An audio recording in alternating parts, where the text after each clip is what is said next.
Grammy awards निम्नलिखित में से किस क्षेत्र में योगदान के लिए प्रदान किए जाते हैं? तो संगीत में, option number C. Grammy awards मुख्य रूप से अंग्रेजी भाषा में संगीत के क्षेत्र में 1958 से उत्कृष्ट उपलब्धियों के लिए दिए जाते हैं। ग्रैमी अवार्ड संगीत के क्षेत्र में दिया जाने वाला सबसे बड़ा सम्मान माना जाता है। निम्नलिखित में से कौन सा कथन है जो कि सही है? तो इसका जवाब है कि 1947 के बाद बोर्ड का न्यायिक विंग इलाहाबाद में कार्य करता रहा और प्रशासनिक विंग को लखनऊ स्थानांतरित कर दिया गया, ऑप्शन नंबर ए। निम्नलिखित जीवों में से किसकी यौगिक आंखें होती हैं? तो इसका जवाब है ड्रैगन मक्खी की, ऑप्शन नंबर एक। ड्रैगन मक्खी ऑर्थोपोडा संघ का एक कीट है। द्विपंखी गण या डिप्टेरा गण के अंतर्गत वे कीट सम्मिलित होते हैं जो कि द्विपक्षीय दो पंख वाले होते हैं। कीट का यह सबसे बृहद गण है। इसमें लगभग 80,000 कीट प्रजातियां हैं। ड्रैगन मक्खी ऐसा कीट है जिसमें यौगिक कंपाउंड आंखें होती हैं। अगला प्रश्न है, निम्नलिखित में से किसके द्वारा जीवन रक्षा के लिए प्रधानमंत्री का पुलिस पदक प्रदान किया जाता है? तो गृह मंत्रालय के द्वारा, ऑप्शन नंबर एक। जीवन रक्षा पदक प्रदेश सरकार की संस्तुति पर गृह मंत्रालय के द्वारा ऐसे नागरिकों को प्रदान किए जाते हैं जिन्होंने अपनी जान को जोखिम में डालकर जल में डूबते हुए, आग या खानों में बचाव कार्य के दौरान जीवन की रक्षा हो। निम्नलिखित में से कौन सी सेना जो भारत सरकार की महत्वपूर्ण एजेंसियों में से है, 1982 से वार्षिक कैलाश मानसरोवर यात्रा के सफल संचालन में शामिल होती है? तो वो है भारत तिब्बत सीमा पुलिस बल, ITBP। भारत तिब्बत सीमा पुलिस बल ITBP भारत सरकार की महत्वपूर्ण एजेंसियों में से एक है। वर्ष 1982 में प्रारंभ हुए कैलाश मानसरोवर यात्रा में प्रारंभ से ही ITBP ने केंद्रीय भूमिका निभाई। कैलाश मानसरोवर तिब्बत में कैलाश माउंटेन रेंज में 21,778 फीट की ऊंचाई पर स्थित है। अगला प्रश्न है कि CRPF का निम्नलिखित में से वह कौन सा विशेष विंग है जो दंगों और दंगों जैसी स्थितियों से निपटने के लिए बनाया गया है? तो वो है rapid action force, option number D. Rapid action force का गठन हुआ था अक्टूबर 1992 में।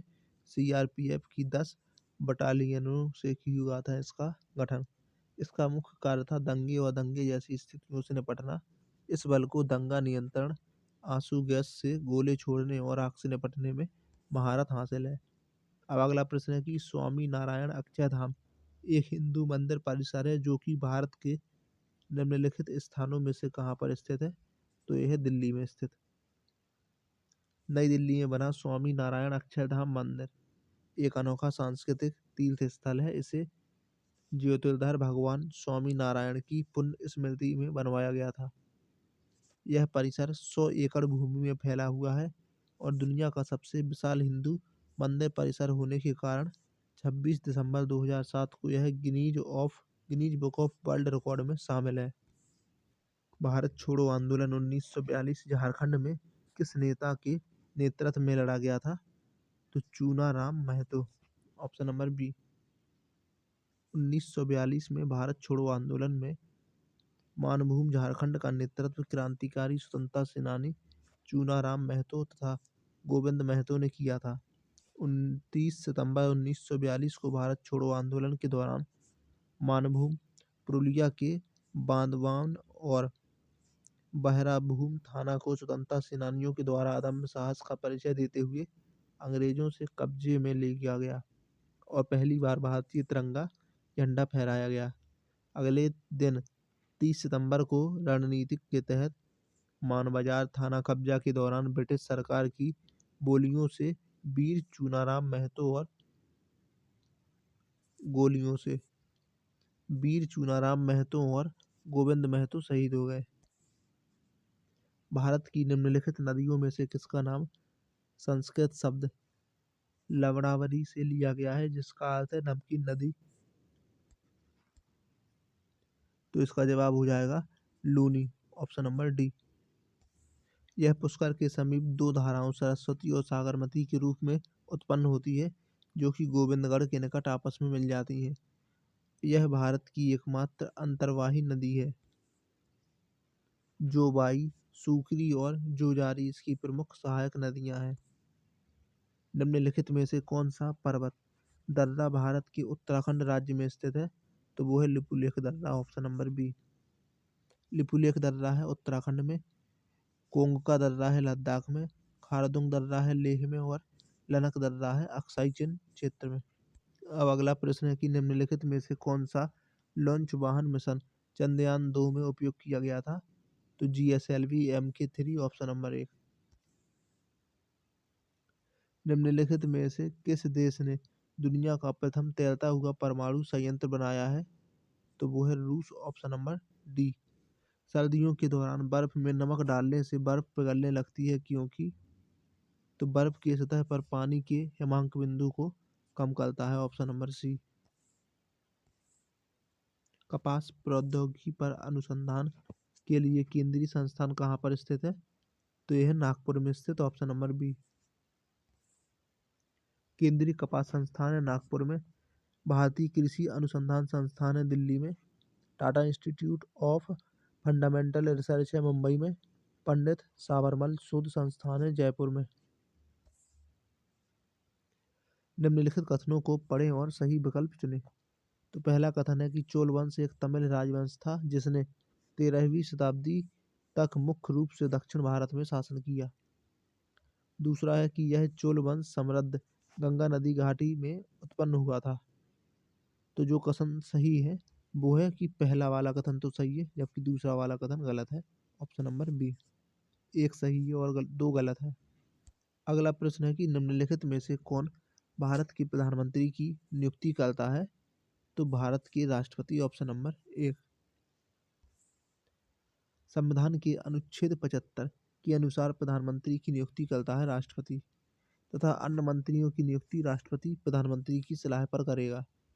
मंत्रिपरिषद में मंत्रियों की कुल संख्या प्रधानमंत्री को शामिल करके लोकसभा के कुल सदस्यों की कुल संख्या के 15% से अधिक नहीं होगी। प्रशासनिक सुविधा के लिए उत्तर प्रदेश राज्य में कितने मंडल मौजूद हैं? तो 18 मंडल। प्रदेश में 18 मंडल और 75 जिले हैं। उत्तर प्रदेश का सबसे बड़ा मंडल है लखनऊ मंडल, और जबकि सबसे बड़ा जिला है प्रयागराज। चीनी मुद्रा को क्या कहा जाता है? तो renminbi, option number C. Taiwan की है डॉलर, भारत की रुपया, लेबनान की पाउंड और चीन की रेन मिनबी। कौन सा रसायन आतिशबाजी प्रदर्शन करते समय हरे रंग के लिए जिम्मेदार है? तो वो है barium chloride, option number C. हरा रंग बेरियम क्लोराइड की उपस्थिति के कारण, लाल चटक रंग स्ट्रोसियम की उपस्थिति के कारण उत्पन्न होता है। निम्नलिखित में से कौन सा शब्द अनचाहे ईमेल से संबंधित है? तो इसका जवाब हो जाएगा स्पैम, ऑप्शन नंबर एक।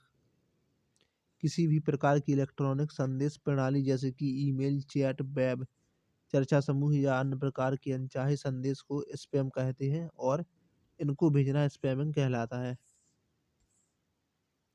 CSPF या CPO के सर्वश्रेष्ठ पुलिस प्रशिक्षण संस्थानों के विजेता को प्रति वर्ष कितनी ट्रॉफियां प्रदान की जाती हैं? तो इसका जवाब है 3, ऑप्शन नंबर सी। 2010 के दौरान हुई नवीनतम कोर अंतर्राष्ट्रीय मानवाधिकार संधि निम्नलिखित में से कौन सी है? तो वो है एनफोर्स्ड डिसअपीयरेंस पर समिति। आर्मेनिया की मुद्रा को कहा जाता है द्राम, भारत की रुपया, आर्मेनिया की द्राम, कनाडा की डॉलर।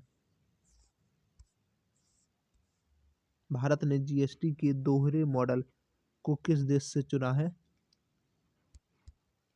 तो इसका जवाब हो जाएगा Canada, option number B. Bharat ने GST के दोहरे मॉडल को कनाडा से ग्रहण किया है। GST एक एकीकृत कर है जो कि वन नेशन वन टैक्स की अवधारणा पर काम करता है। भारत में केंद्र और राज्य दोनों को उपयुक्त कानूनों के माध्यम से कर लगाने और इकट्ठा करने की शक्तियाँ मौजूद हैं इनके पास। इसलिए भारत दोहरे जीएसटी मॉडल को अपनाता है और केंद्र तथा राज्यों के द्वारा संवर्ती रूप से लागू किया जाएगा। अगला प्रश्न है कि निम्नलिखित में से किस तारीख को अंतर्राष्ट्रीय शांति दिवस के रूप में मनाया जाता है? तो वो है 21 सितंबर। 21 सितंबर को मनाया जाता है विश्व शांति दिवस के रूप में। 15 सितंबर को अभियंता दिवस, 2 सितंबर को विश्व नारियल दिवस और 28 सितंबर को मनाया जाता है विश्व रेबीज दिवस। सूची 1 में दिए गए अकबर के शासनकाल के निम्नलिखित अधिकारियों को सूची 2 में दिए गए उनसे संबंधित कार्यों से मिलान कीजिए। वजीर, तो वजीर का संबंध होगा राजस्व विभाग का प्रमुख। मीर बख्शी, तो मीर बख्शी का संबंध है सैन्य विभाग का प्रमुख।